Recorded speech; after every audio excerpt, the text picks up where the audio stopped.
It is taking a long time tonight. It's me.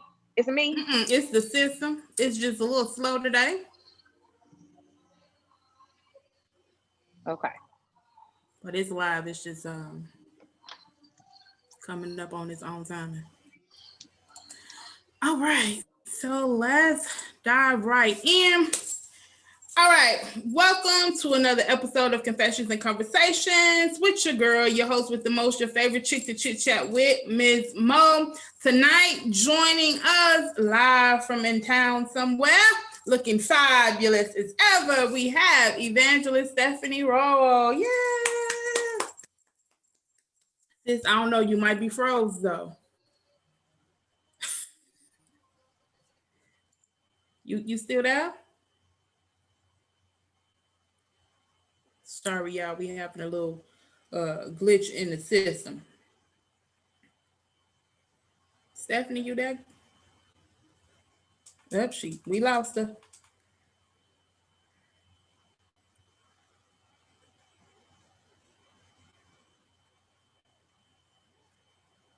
Hold on one moment.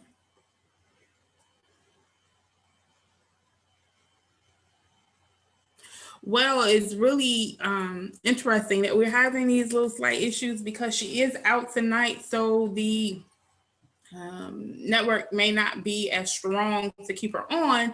But the things that we were going to be talking about was managing it all, balancing work, life, ministry, love, family, all of those things, and what we have to do to balance through them. As you all know, she, me, her, we're not married yet. So that's not one of the prongs that I'm juggling in life, but our guest tonight is, and we're going to unpack that as soon as we get her settled. So just give us one moment, guys. I think I'm back. All right, there you go. Okay, good. I connected. Hey, y'all. Hey, Laz. How y'all doing? So I was just telling everybody that tonight we're talking about balancing it all: work, life, ministry, love, children, family, spouses, marriage, all that good stuff. And while I don't have to manage marriage yet, right, you do. Yet. So before we get into unpacking all of that good stuff, why don't you go ahead and tell the people a little bit about who you are? I am Evangelist Rowell, and my sole purpose in life is to help you adapt to your purpose. I believe that everybody has one sentence that tells the totality of what they do in their life. I help people adapt to their purpose. I do it as a mother. I do it as a wife. I do it as an evangelist. I do it as a mentor. I do it as a daughter. I do it as a sister. I've been married 20 years. We made 20 years July 8th. To my high school sweetheart. He serves as our assistant pastor as well, Elder Ernest Rowell. We have 3 wonderful kids. My daughter is 26, my son is 24, and then I have a 14-year-old son. So, and balancing, look, I'm doing that right now. I was just telling Monique live, you all, my husband never RSVPs for anything, like ever. And tonight, the day that I have something to do, he RSVP'd for a 5 o'clock wedding.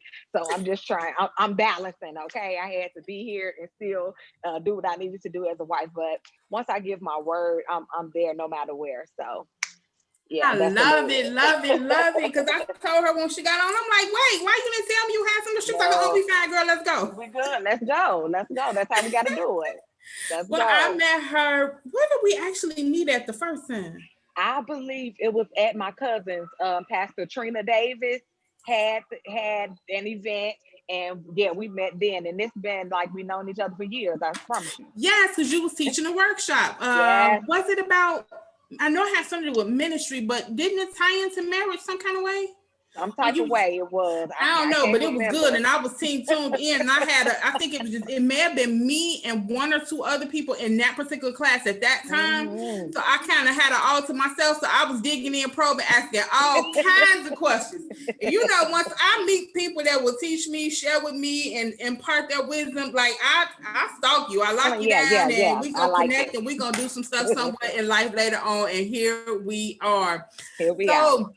Let's go ahead and dive in. One of the things that I was talking to her about was how, when we were prepping for the show tonight, I was talking about how sometimes I feel like as a minister, as a woman of God, there's this perception that people have of us, how we're supposed to live our life, how we're supposed to walk it out.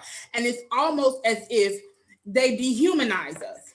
It's like we become superhuman, superheroes, they'll tell you nobody's perfect when it comes to what they're doing in their life. But on some level, they expect us to be perfect. And when we show our flaws, when we make our mistakes, or when we just make bad decisions and choices, because I don't know about you, but I've made plenty, then it becomes this attack. You're supposed to be a woman of God. Well, we all supposed to be sons and daughters of God. So we all should be living according to the same standard. Me being a quote unquote woman of God or minister or prophet or pastor or whatever, it tells you what my portion in the kingdom is, what my assignment is. It doesn't take me out of the running of trials, of issues, of heartaches, of disappointments, of mistakes.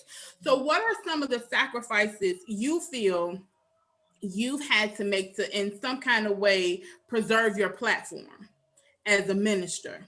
I think here's where I will start. I do understand that people put us on these different pedestals. And I think my biggest sacrifice to me is I almost lived out the pedestals that people put me on. Had nothing to do with myself, but when they thought I should be a certain way and when they thought I should act a certain way, because and I should be very transparent. Just up until recently, I was a good people person, and when people say, oh, she's this, she acts this way. So I would act the way that they tell me to act. It wasn't even for a platform, it wasn't for a spot.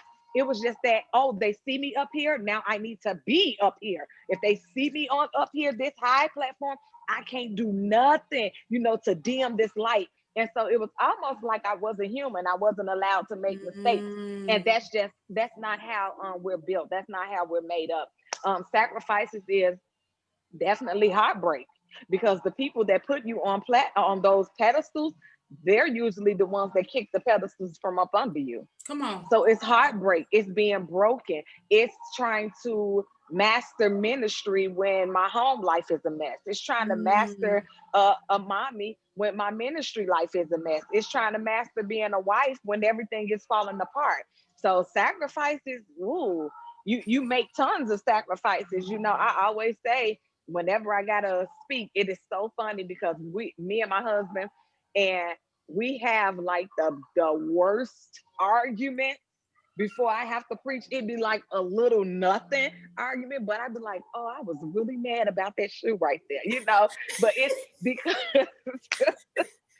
because when there is something inside of you, when God places something inside of you, something is going to always have to die before it comes out.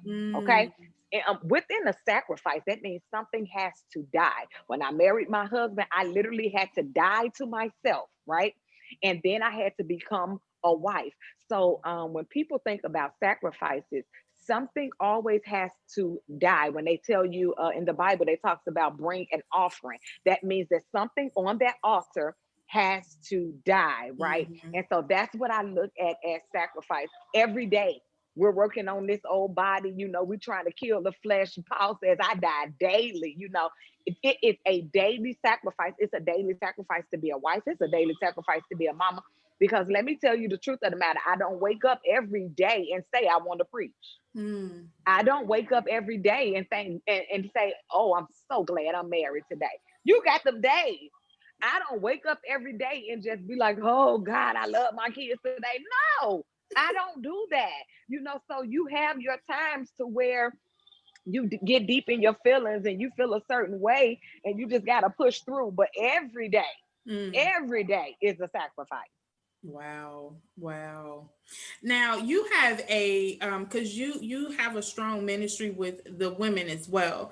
And I know at some point ministry for me felt like my outlet, because I got to be, if you're coming here to kick it with me, I don't care what level it's on, you're gonna get me. You're gonna get Mo, you're gonna get Mo, you're gonna get Mo. Well, still have to clean Mo up a little bit, because Mo had some leisures and some luxuries that was creating some issues and some havoc. So, I had to to clean some of that up. And over time, you start to experience more deeper issues that we as women deal with. And so, in being transparent, at one point, I was a little nervous about that, because that's what when I say, because there's a difference to me between a pedestal and a platform. When I say preserve your platform, I mean in the sense of making sure you remain an effective witness.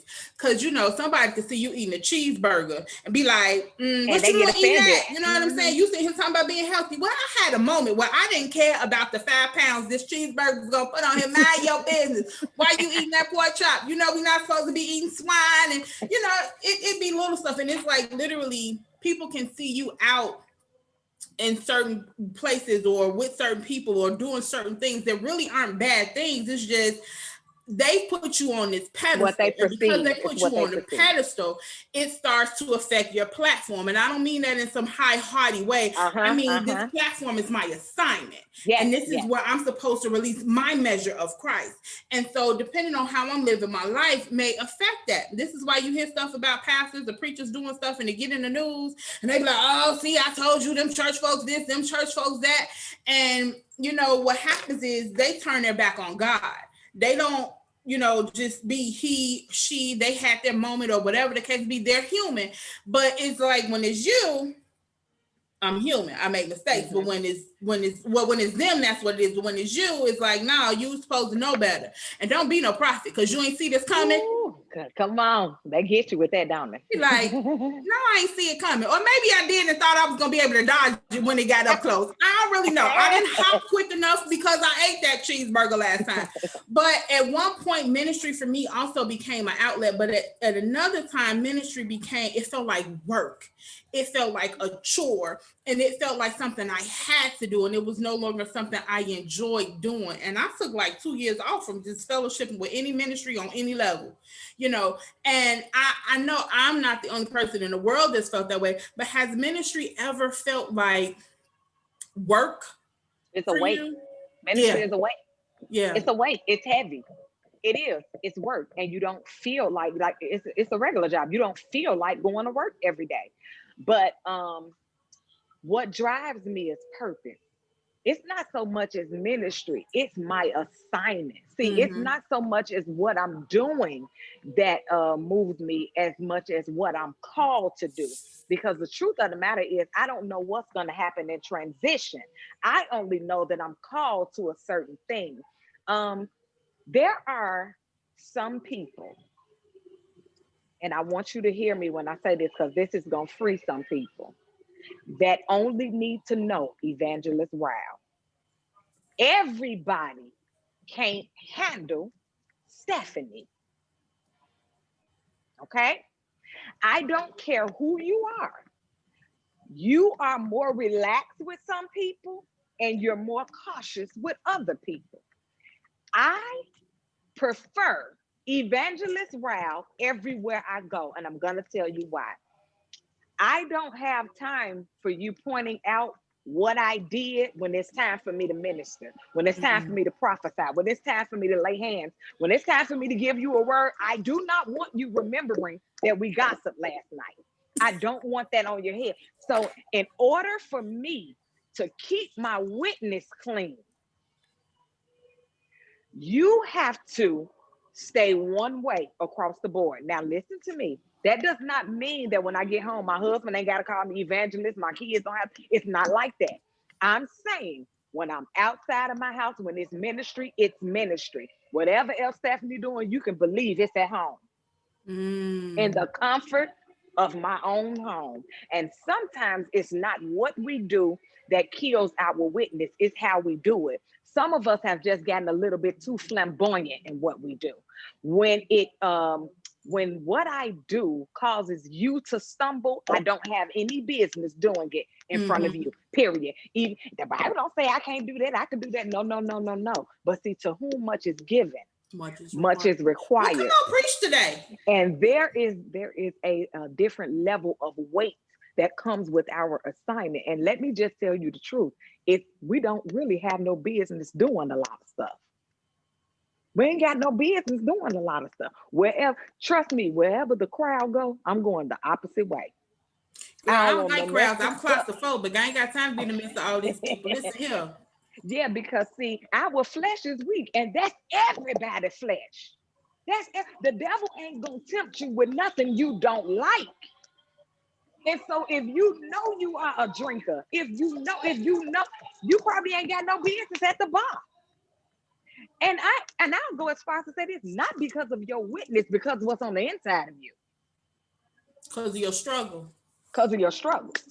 And sometimes we give in too quick. Sometimes God is trying to deliver us from a thing. And for real, we have to learn how to buckle down and do this thing right.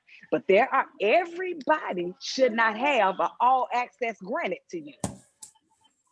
Everybody can't call me and say, girl, I'm on my way. Everybody can't call me and say, what you doing tonight? And that don't mean I'm uppity. It don't mean I'm stuck up. It means I'm very stuck down. And I'm very protective down. of who you are. I have this little anointing that I have, prophetess. I protect because I worked hard for it. I sacrificed. Things had to die for me to get here. And I can't just let anything take me back. And That's so it. if I gotta sit here and be this, then I'm gonna do that to keep who I am holy and acceptable. That's what I it. think about that. Let me just say this real quick. That brooch you got on don't really go with that shirt. So just go ahead, put it in the envelope and send it to me. I got the perfect shirt for it. Every time I look over there, I'm like, man, if she rock for it one more time, I'm gonna try to reach and see if my anointing can pull it through the camera. Look, one of my good friends always say, if she see me and she likes something, she always say, that's ugly on you. And I'll be like, okay, you can have it. Okay, because it's really ugly on you. So, yeah. Also, the magic word is, I got to tell you, what's ugly. Girl, It's that thing ugly. hideous. It's Okay. hideous. Yeah, I got to take it off there. I'll text you my address when we get off this live. I got you. Now, so now you have a full-time job? I do. And your husband too? He does. And y'all both senior leaders. You have a women's ministry. You have 3 children. Now y'all almost empty nesters. I heard that when you was going through the ages. I need you to pray, God. Come on through. You ready? Yes, God. The good thing about it is they're big. I hear people talk about it, they be like, girl, I can't wait. But then when they get on that side of the empty nester, some of them feel like they don't know what to do. You already got plans? You ready? So let's be real transparent, right? My daughter is actually moving tomorrow. Wow. And she's 26, but she's my only daughter, so I really don't know how to take this yet. So I don't know what's gonna happen tomorrow, but I want her to leave because I know it's time for her to leave. But because I'm selfish, yeah. If she called me tonight and say I changed my mind, I'll be happy. See, I knew it. I hear parents all the time be like, everybody gone, now we don't know what to do, da da da da. But before they was like, oh, we gonna be doing this, we gonna be. But you know what? The truth is, here's what me and my husband learned. We had to define our marriage over and over again as our kids got older. Because even in my son, he's a freshman now in high school, he does not need us the way that he did in 4th grade. Mm-hmm. He ain't trying to be in our face because my 2 kids are so much older than him. They're like his mom and dad. And so here's the truth of the matter. Me and my husband had to like each other. I don't have no problem loving you, but do I want to be with you 24 hours of the day? The pandemic made you look at stuff a little different because you couldn't go to work, and it's like, oh, yeah, it's breakfast, lunch, and dinner. How we gonna do this? And so we had to redefine our marriage every time. We had to come back in. Okay, why are we getting married? Why we still together? Because he is gone, and not physically gone, but they don't need us for anything. My daughter's 26. My son is 24. They both work, got their own car. They kind of come and go as they please. So I don't have to tend, to them as much. Now it's okay. We moved out of the kid stage. Now where do we go? Then when my son was coming up, okay, he's in 8th grade. He really ain't feeling us. Ain't no more kitty land in Great America with them. They don't want to go with us. And so now we find ourselves redefining why we're still together and why we're still married. And it's fun. I think that's dope. And It's I think fun. that's really a key thing because I think you said you've had to redefine yourself more than once, correct? Absolutely. Every stage of your life is going to call for a new level, a redefining of who you are. And I could not redefine who I am as a person without changing who I was as a wife. Mm, There is no way that you can mature in one area of your life and not the other. How you do anything is how you do everything. that's good. That's good. I want to unpack that a little bit, but I also want to go back so I don't forget that I want to unpack that other Okay. part from when you mentioned about redefining your marriage. What are some tips or indicators that you can share with others who may be listening as to how to identify when it's this may be a time when we need to redefine it, and what are some tips or directions or something you can share with them about um some of the tools you may have used or areas Sure. you may have searched out when redefining yours. So when you know that it's time to redefine, it's when a chapter in your life closes. Chapters in our life close because even though we're still parents, as Mm-hmm. your kids get older, they are not on you as much. And so I don't mother my 26-year-old daughter like I mothered the 14-year-old her. Okay. And so there are a lot of things, it's a phone call and, oh, okay, bye. But now I had to redefine myself, although I'm still a mother, but I'm not that hands on. I don't have to be there all day. Back when your kids are small, it's easy to be married. I'm going to tell you why. Because us with multiple children, we're always doing something. Mm-hmm. I'm always at the school. Somebody got football practice, somebody got Mm-hmm. cheerleader practice, somebody got this, somebody got that. It's easy to be married. What about now when nobody's calling your phone asking you for anything? How can you sit in your husband's face? What do you actually know about your husband? And so I had to get to know my husband. Why? Because we've been married 20 years, and what he liked 20 years ago, he don't like today. Come on. And so I had to get to know who he is now. What do we like now? I mean, we Mm-hmm. we we like to watch a lot of TV, but that's because we had the kids. So now we get to explore each other on a whole new different level. And how about this? With no interruptions, Come on. with no interruptions, with no delays. And now I think for any person who is trying to redefine who they are, the first thing you got to do is spend time. You got to spend time together. Time is hard, but the pandemic taught us. Because what God did in the pandemic says, I'm going to make everybody be on one level. Come You on. ain't going nowhere. You ain't going nowhere. Come You ain't on. going nowhere. And you all are going to have to sit. Now, here's what happened. You either saw a lot of weddings or you saw a lot of divorces up and through these last 6 months. And what me and my husband decided to do, we just brought it together. We got to know each other better. Babe, what do you like to eat now? Because I know you like this, but that was 20 years ago. What do you like to do? I don't like that. We started a workout plan together. It's Come just on. now because and here's the truth. And now we're in a different age bracket, baby. We ain't in our 20s no more. I'm Come tired. on. Baby, we stand out to 12 o'clock. I'm half asleep. But we trying to kick it, trying to see if we still got it. So you got to spend time together and invent something new. You don't. I know Mhm. he don't like a lot of stuff, but that was a long time ago.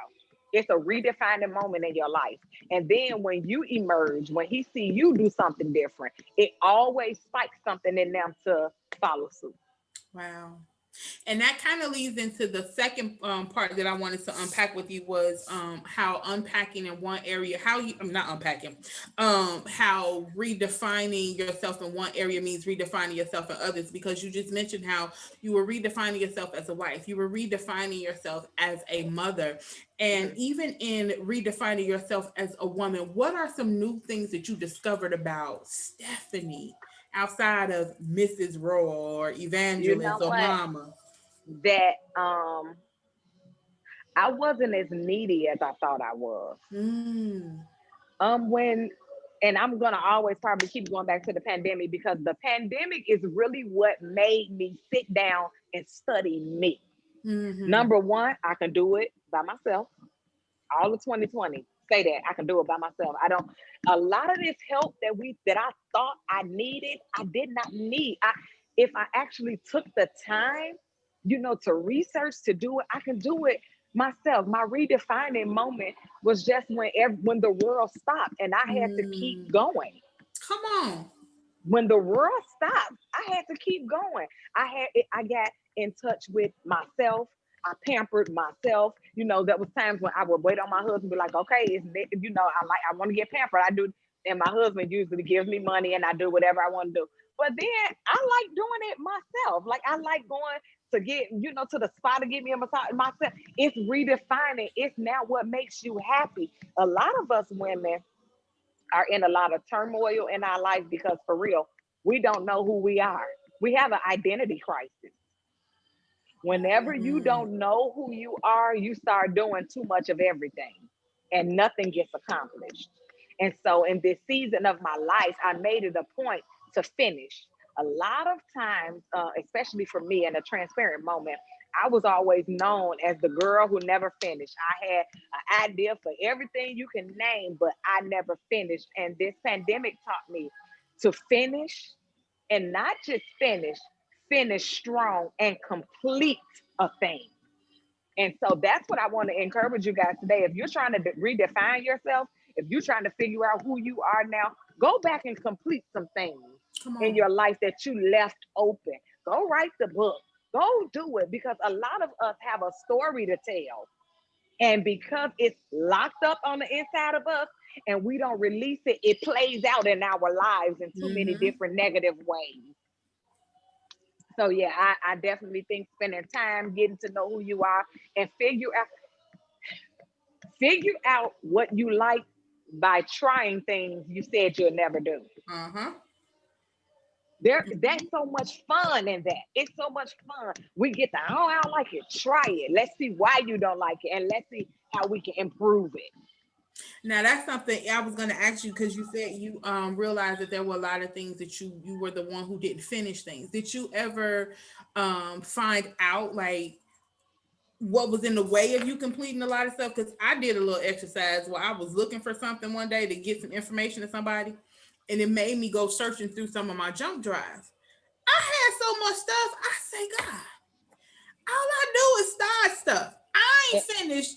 Now I finished one book. I finished another book. I started the magazine. I started the newsletter. I started this. I started that.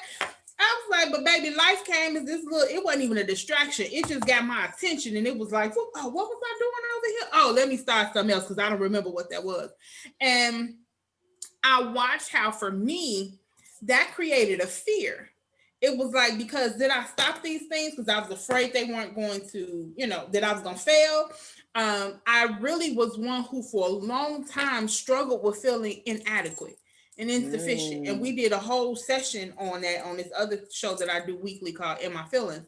And talking about the different things we as women experience, and so unpacking those. But it was like, for the longest, even ministry, even serving God, even giving the word, like, really me, even when I heard the call, I'm like, I don't look like nothing up there in front of me. You want me? Like, dude, I'm a twinge more ghetto than most of the people I see up here. You catch me on the right day, you finna get Mo. I finally buried Nikki. I don't let her come out no more. But Mo, like I say, she still to get you in some trouble. So I'm like, you really want me to do these things? Me? Like, do you know who I am, dude? Like, remember this, remember that? And it was like, in the midst of all of that, even the ministry that he's done with me over during this pandemic. Who is it? If somebody wrote that song, I see her name, I see her face, I can't think her name, but she said, experience is a good teacher. It's a song, an old song. I'm not gonna sing it because I'm not. Experience is a good teacher. Yeah, it takes someone like me to yes. know. Yeah. But it's so funny because I keep going, well, you kept going back to, and I was agreeing with you. This pandemic has been so revealing. It's been so exposing. It's been such a great revelatory teacher of just things that, you know what I'm saying? That I think because we've been so busy, we never sat down and took time to deal with ourselves, to heal. I think too, I'll say this: experience is a good teacher, but how about this? It don't have to be your experience. And that's why I tell my daughter, you better learn from what I did. You That's have it. to learn from my experience. Yeah, I know there's going to be a few things that she needs to experience on her own, but experience is a good teacher, and it doesn't necessarily have to be your experience. Sometimes listening to somebody else's testimony can save your life. Just listening. I ain't got to touch the fire to know it's hot. If you got Come burn marks, on. That's the one I don't right have here. to touch, I don't have to, yeah, I ain't got to touch the fire to know it's hot if you got burn marks. And so we got to learn how, sometimes to go to be overcomer by somebody else's testimony. I ain't doing it because you done told me that it was the worst experience for you, and then I don't want to go down that road. And then there's some stuff you just got to learn on your own. Come on. We just got the answer from one of the viewers, my girl Tandra. She said the lady name we was talking about is Mickey Howard. I There couldn't you think of go. her name for nothing in the world. Come on, Mickey. Yes, I remember that song. But it's so true because I tell people one thing that I feel like people hide behind is I had to go through this to get here, or I had to go through this to learn this. And it's like, no, you didn't have to.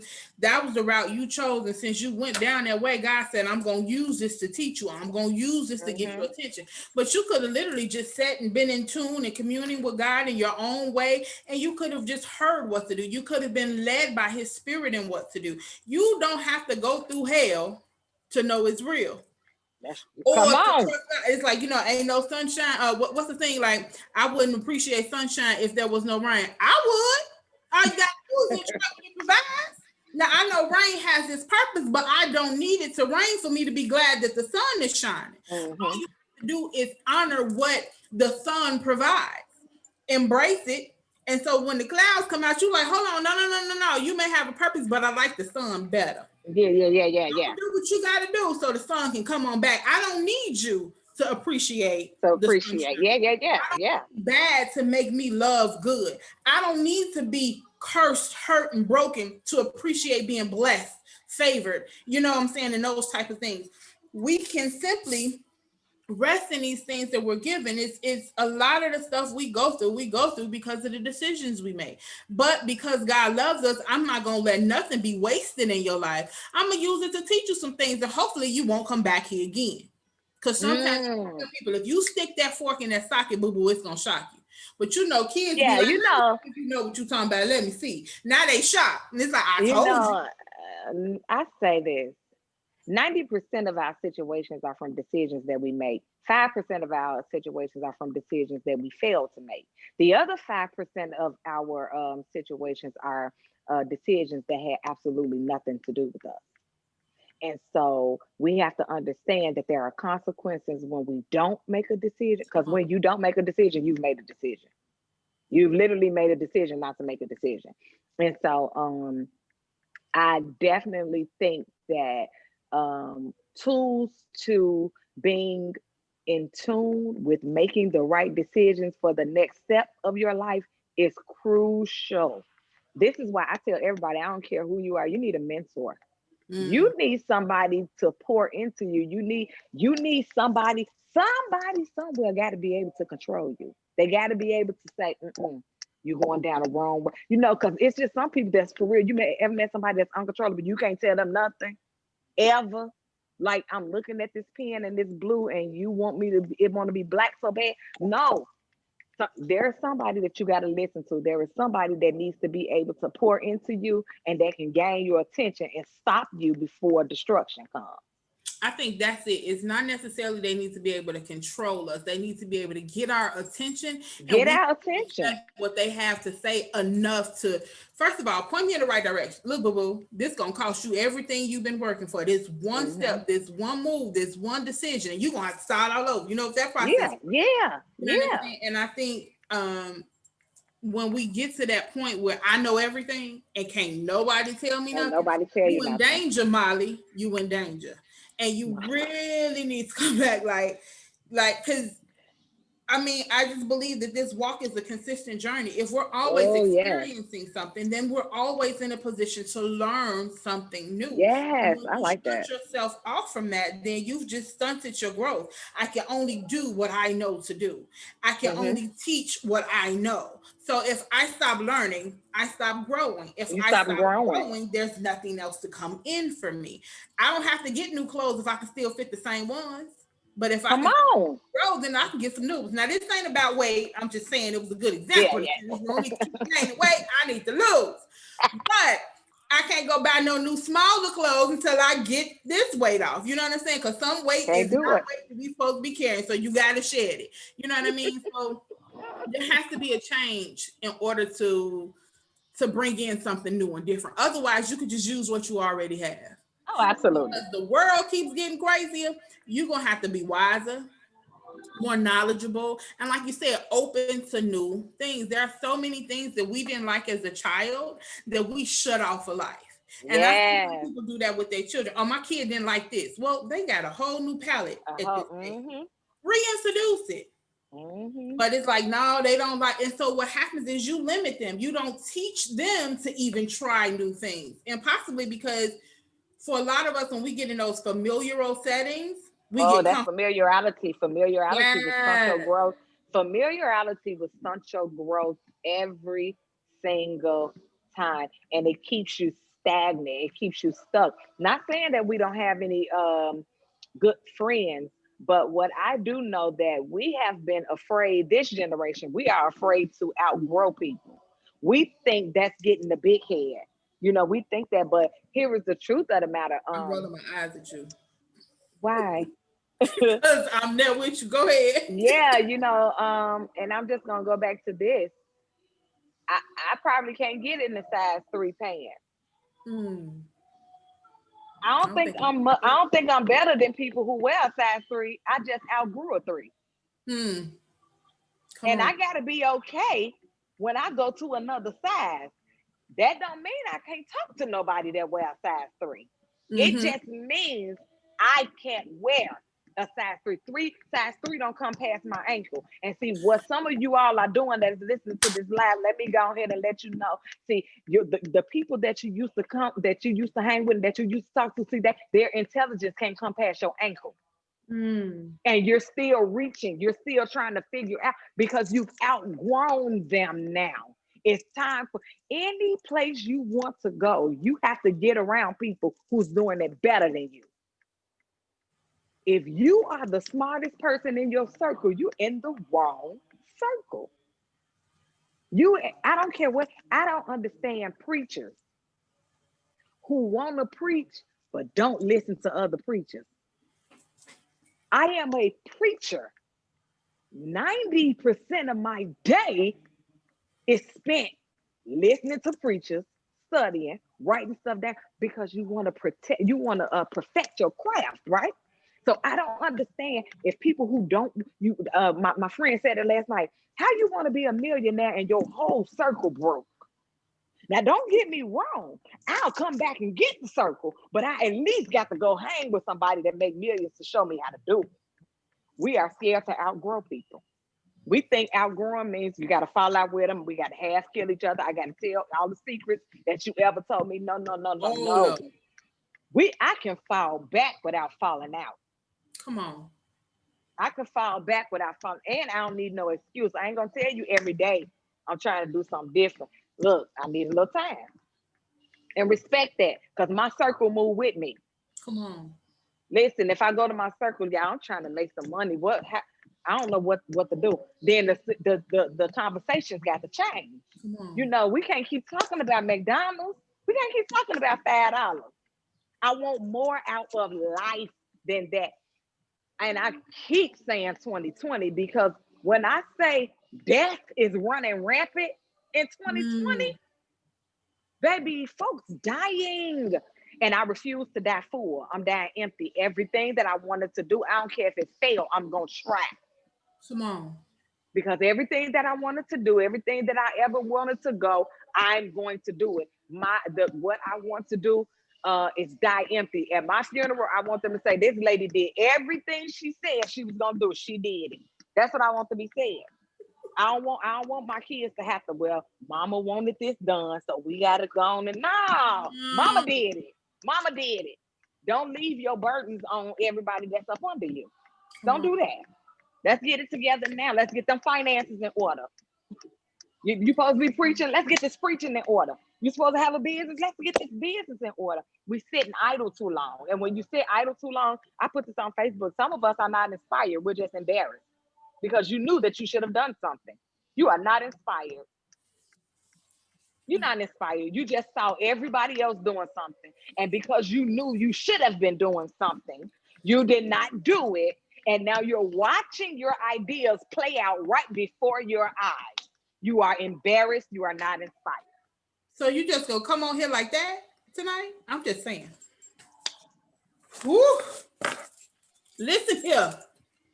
Listen here.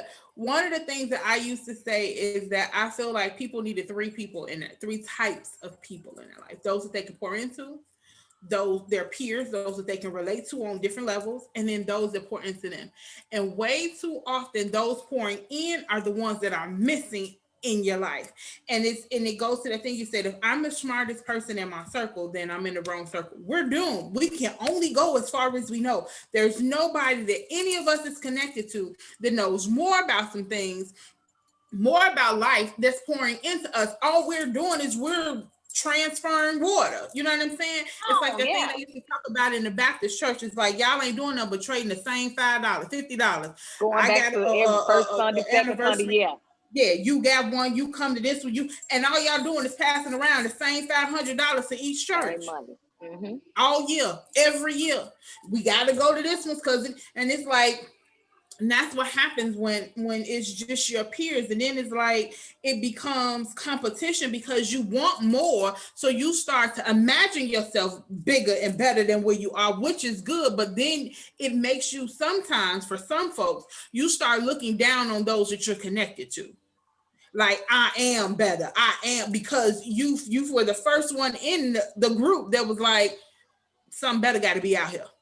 And it's like, and so instead of let me go and let me bring this avenue into this function and flow where they can pour in, and those of you who want to get what's being poured, you come and get it. And those of you that don't get mad when where we once were peers, now there's more knowledge. Now there's more we're going after. Now there's more we're doing, because this no longer works. And it's not about levels. It's about fulfilling what it is that's in you for your life. And sometimes y'all get so comfortable with where you are because nobody in the group can see bigger than where we are. This is the best. This is the life. And it's like, no, there's more out there, but you have to get up and go outside of your group, outside of your circle, and experience new things. It's like living in a city all your life and not knowing that because you live in an area that's neglected, is not beautified, is not taken care of, that this is all to life. And so when somebody else come and they talking about luscious grass and all these trees and the sunshine and the water coming through and all of this, you like, she bougie. No, she's seen something different and knows that there's something else out there. I only came back to tell you, boo, there's a better way, not to dim where you are, but to introduce you to something else and see if you might like this side. But it's like there's this competition thing. And then it's this other thing about judgment. It's like we are so judgmental towards one another. We will rip people apart, especially on this social media. It's this little thing that they've created where it's like, as an island of, I've made myself the captain and I can say whatever I want to say. You ain't got to like it, but I'm going to release it. And it's like, nah, boo, grow up. It ain't that. I think that a lot of what we call judgment now is jealousy.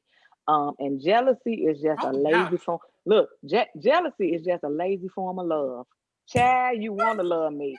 You want to love me, but your ego just won't let you. You know I got the goods, but your mouth just won't let you say it. You know I'm anointed, but your pride won't let you acknowledge it. And so this is what I learned, because it really wasn't that I was jealous of people. I just started getting mad at me because of what I saw other people doing. I knew that I should have been doing it. So people got to understand too, there's a thin line between jealousy and embarrassment. I ain't jealous of you. I'm just mad that it ain't me. I ain't jealous of you. I'm just mad that it ain't me. See, I knew that I was supposed to be preaching. I knew. Here's a pet peeve of mine that I'm going to tell you. I had to pray through it, right? I loved, and I still do. My favorite preacher in the world is Evangelist Latrice Ryan. That's my favorite preacher. I got a chance to sit down and talk to her, and it was just like normal. I was so crushed when I found out that I was older than her Mm. Mm. because I felt like I should have been further along than where I was. Don't get me wrong, it had nothing to do with jealousy. I just got mad at me. Like, Mm. now how I done let her pass me up and I'm older than her.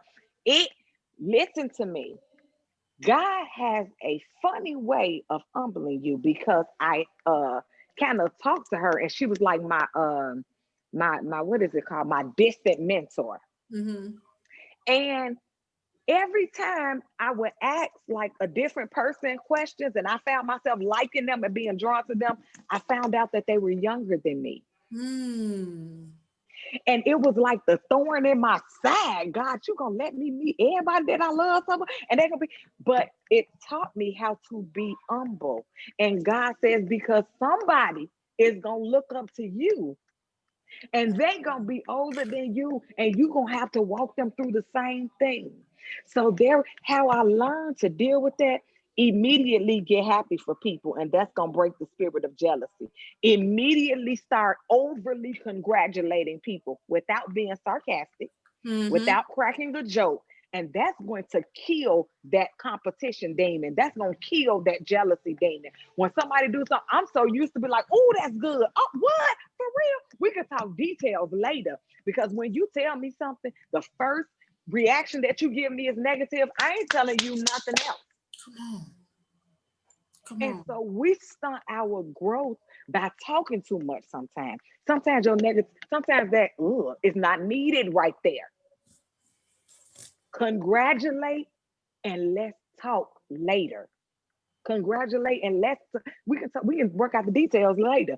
Now, girl, how you gonna do this? Okay, you know you're gonna have to see. I can take that better than you giving me. I don't know about that. That ain't gonna work. Dang, everything I said, you said it ain't gonna work. You know, so who you think want to be your friend after that? There's only two times in life you're supposed to be there for people: in celebration and in a tragic moment. Mm. If I can't be there to celebrate them too, you're not needed. And another thing, here's where we're gonna go with this. You have to learn to check your circle. We may have been BFF 12 years ago, but we're 12 years later now. You don't want nothing out of life, and we can't be best friends no more, honey. Our kids can still talk to everything. But I've moved on. I want more out of life. You have to understand the difference between seasonal and lifetime friends. We get these seasonal people that is only coming in our life for the summer, honey. Hot girl summer. Not the They summer. should be gone. They should be gone by now. It's fall. It's cold outside now. But we hold on to people and then wonder why the relationship goes sour. You let them stay past their expiration date, boo. They stink. It's nasty. It's like spoiled milk that you keep leaving open in the refrigerator. You let it stay too long. You have to learn how to end. We as women, let's talk about that. We got to learn how to end cycles and circles Girl. because those two gets us in trouble. Cycles and circles gets us in trouble. And you have to ask God to learn how to break cycles because if he breaks cycles, then the circle is already broken. Oh my goodness. Oh my goodness. So that's all I'm. That's it right there. We have to learn how to break cycles and break circles. You are so used to doing what great grandma did.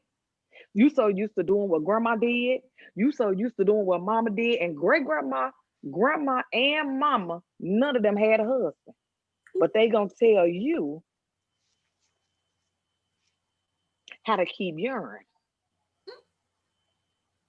See, we don't want to see prophetess when it's time to talk real. We don't want to talk that real talk.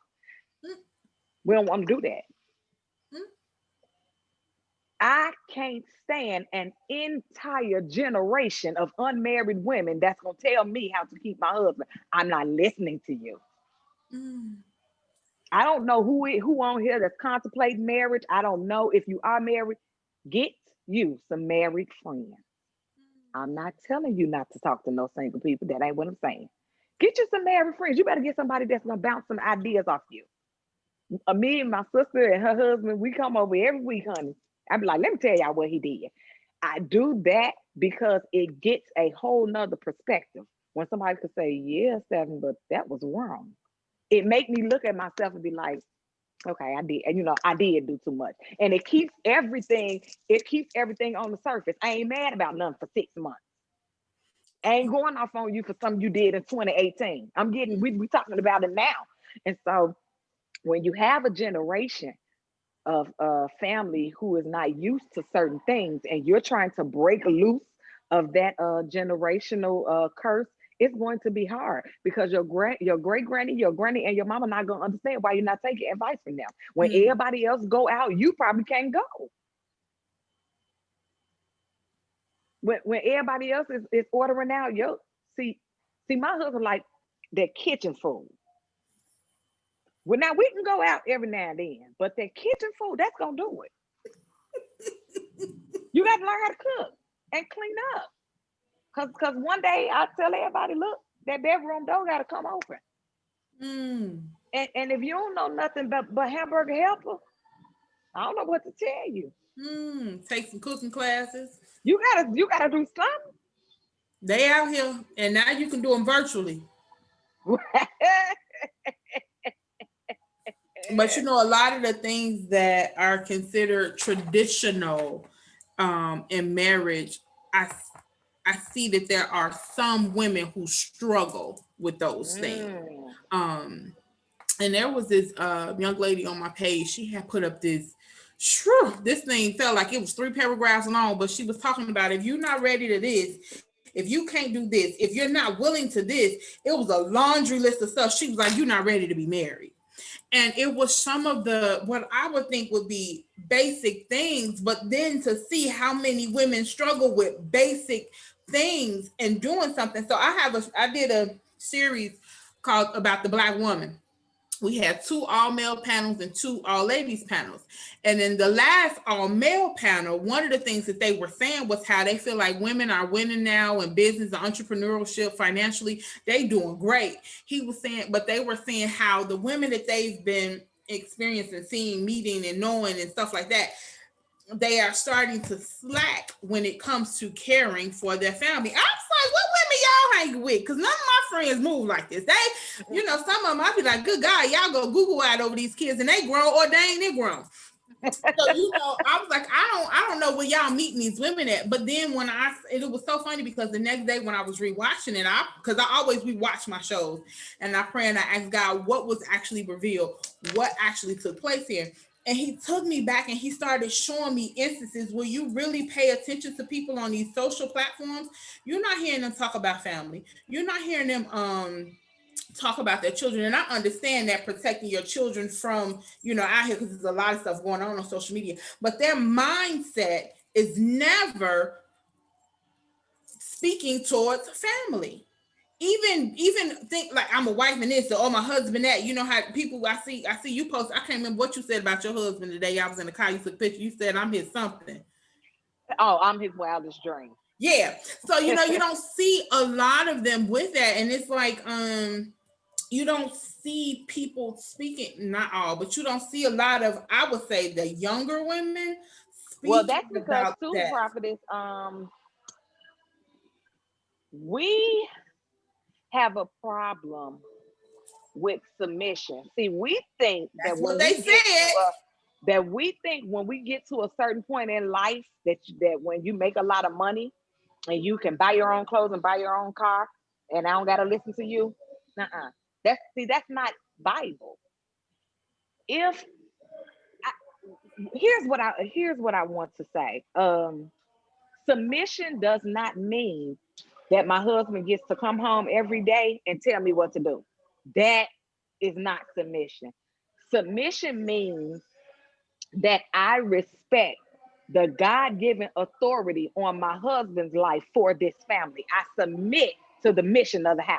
Come on. Whatever the goal is of the house, that's what I submit to. Whatever my husband say, I submit to it because I know, number one, he's consulted God. See, y'all get married, you know, other people get married, and anybody can do your wedding. No. I still believe in counseling. I ain't doing nothing if you ain't sat down with me and my husband. I still believe in digging into your family origin.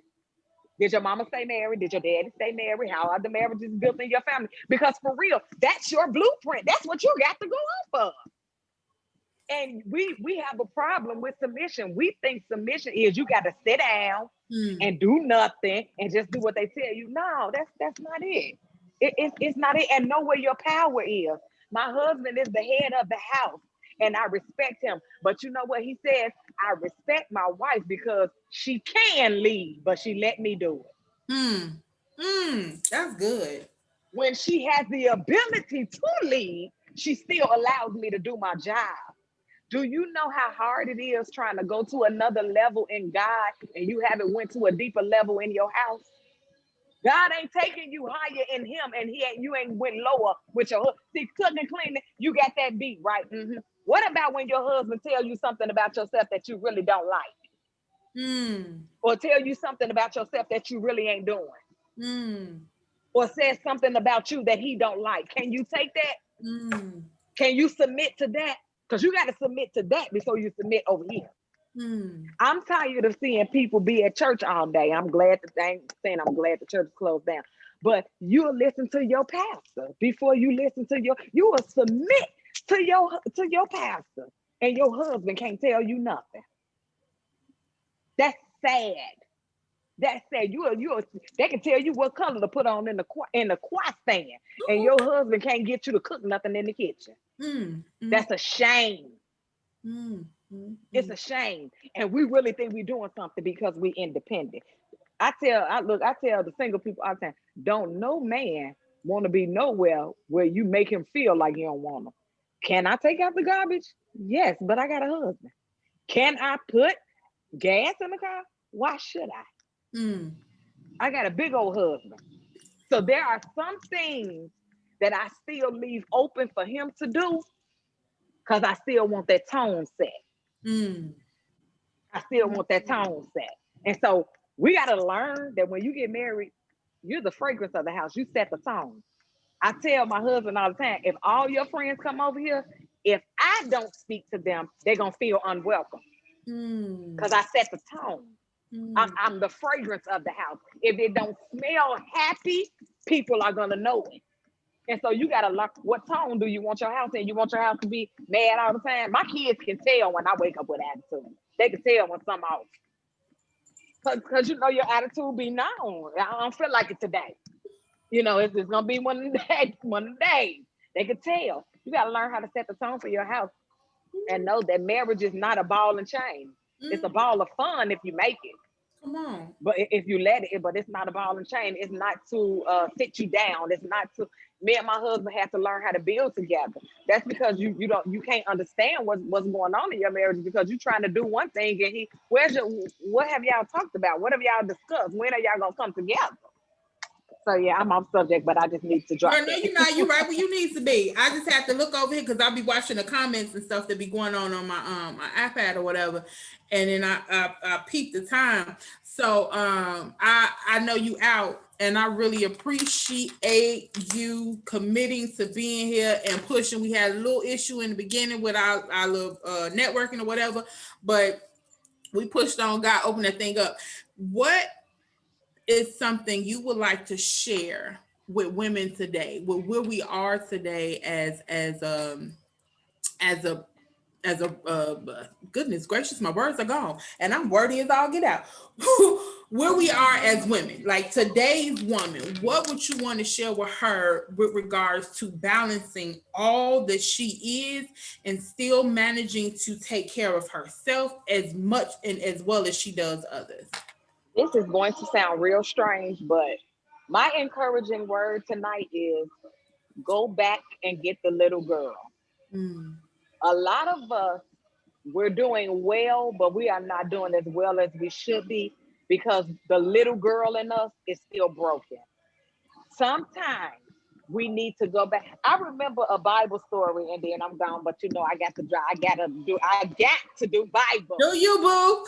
There was a little girl. She was 12 years old, and the Bible declares that this little girl was dying. And Jairus was her dad's name, right? And he was the king. He was the ruler. And the Bible says that he came out of his kingdom and went and found Jesus to come and heal this little girl, right? Now, when Jesus got word that this little girl was sick, he was well on his way. Told his boys, come on. Well, the king then turns around and tells Jesus, you know what? Don't even worry about it. I just got word she dead. Take your time. Go and finish doing what you're doing out of here. Don't even worry about it. But Jesus still decided we still gonna do what we got to do, right? So we on the way to your house right now. Well, there was an interference in between Jesus getting to Jairus' house. It was the woman with the issue of blood. Now, how ironic was it that she was bleeding for as long as this little girl had been alive? She was bleeding for 12 years, and the little girl had just died, and she was 12 years old. Society tells us that whatever we have not learned by the age of 12, we won't learn. If you have not learned how to read, if you have not learned how to do this, you won't learn it by the time you get to 12, right? But here you have a woman that was dealing with an issue way longer than expected. Watch this. When you do not get healed as a little girl, you bleed all over the place as a woman. When you are not healed as a little girl, you stink in the eyes of everybody else because you have all of these. Here this woman is. How long cycles? Let's just give it 7-8 days. There is no way that she should have even been living this long. God preserved her to bleed for as long as a girl had been alive just to be healed. You bleed for 12 years and tell me how you gonna make it. It's not possible. Girl, I ain't like it for 12 days. But when she found out that Jesus was coming, come on, she pressed her way. And I don't know who this is for, but stop allowing your issues to lock you up in the house. Stop allowing your issues to keep you in the basement. Stop allowing your issues to keep you down. Stop allowing your issues to talk you out of the next move. Stop allowing your issues to talk you out of your next level. Stop allowing your issues to talk you out of your next elevation, because it's in your issue that something in you is getting ready to move. Even when you push past, she said, I don't care who out here and who see me. I just need to touch the hem of his garment. She believed so much that all she had to do, watch this, was touch something that was touching Jesus. Come on. The Bible says that when this happened, she was immediately healed. She was immediately made whole. You have to learn, in order for us to get healed, you gotta push past your pain. You got to push past what you're going through. You got to push past what's going on in your life. And you just got to keep going. Make it outside and touch something that's touching Jesus. Make it outside and touch something that's touching Jesus. That's my encouraging word. Girl, listen here, Linda. Yes. My Lord. Shucks. I feel like, woo, let me go ahead and wrap it though, because you about to take me somewhere whole nother different on this show. Listen, so I want to thank you so much for coming, for your honesty, for your openness, for sharing, for your wisdom. Like, there are so many other things that you touched on that I'm like, man, I envision having, and now that COVID and all this is going on and we don't really come together, but I just want to be in a room full of women talking about life. I love it. Everybody sharing what it is that I need us to be honest with where we are individually, what we're dealing with, and others to share that and not be afraid. Like, I don't want to be seen weak. I don't want to be seen a certain way, but just to be raw and honest about the things we face, the things we struggle with, and just help each other be the best versions of ourselves. I feel like together everybody has a different piece in a part that somebody else needs, you know. And I always tell people, be like, they ain't going here because you talking about something I don't need. And it's like, it may not be that you need what this person is talking about, but somebody in the room needs what you've been through. And because you weren't present, they have to carry that weight a little bit longer, because you was feeling yourself about, I don't need to know about purpose, I know purpose, you know what I'm saying? Like, no, but somebody else in there needs something else. And while they're talking about purpose, there was a divine meeting scheduled for you to be there and get them what they needed. They showed up, and now they looking at God like, well, you told me you was gonna have a word in the house with me, and now they walking around talking about, I didn't get it. And it's because you were missing, you were asking. So it's, I really want us to get, my mission with the women's ministry God gave me was to replace competition with ministry, to build a community of women, not just a sisterhood, because I feel like in these sisterhoods, they frail, they fragile, they can be broken. Community, you either in it or you out of it, you know what I'm saying? And I just really want to see us come together and help each other be the best version of ourselves, and understand that you being the best version of you don't take away from me being the best version of me. Right. Yeah. Collaboration. Collaboration is key. 1 + 1 is 2 when you're competing, but when you collaborate, 1 + 1 is 11. Come on. Come on. I like that. I like that. Well, I'm going to let you go, sis, and I'm going to close out the show. Thank you again for joining. Tell your husband thank you for lending you to us for this time when you could have been by his side, kikiing and right. eating all that and good look, stuff. He off over in the corner waiting on me, so I'm going to go ahead on. But I love you. Thank you so much. And let's do this again. Let's do a part 2. Definitely. All right. Bye-bye. I got you. All right. Love you. Bye-bye. Love you. All right, ladies and gents, those of you that's watching, thank you so much for joining in. I always hope that something is said or shared that helps you along your journey, that helps you get to be the best version of you. As always, if you have questions, don't ever feel scared to drop them in there. If you have my email address or my phone number, you can email me or text me and I'll be able to see it that way. If for whatever reason you don't want anybody to see what your questions are, and we'll be more than happy to bring them on and to ask our guests, or maybe something that I can answer as well. But thank you for spending this small time on your Friday with us. We don't think of it as a small thing. We think of it as great. So thanks again. Until next Friday, next Friday we'll be unpacking insecurity. So I have a couple of ladies who have agreed to join me. I still have room for 2 more ladies to share their story about their battles with insecurity. So if you're interested in joining us, speak now. October is going to be, we're going to have some male and lady panels. It's going to be co-ed, so to speak. In August, we did all male and all ladies, but in October, we'll have some co-ed panels coming up. We're going to be unpacking relationships and things like that. I have so many questions that I want to ask about that, and dating at different ages, all kinds of good stuff. So stay tuned, stay connected, keep in contact and in communication. And until next time, thank you for joining me for another episode of Confessions and Conversations with your girl, your host with the most, your favorite chick to chit chat with, Miss Mo. Until next time, God bless you. And as always, keep it kingdom. Remember, you've got this. Whatever it is you're going after, stay prayerful and obedient and move by faith. Amen. Good night.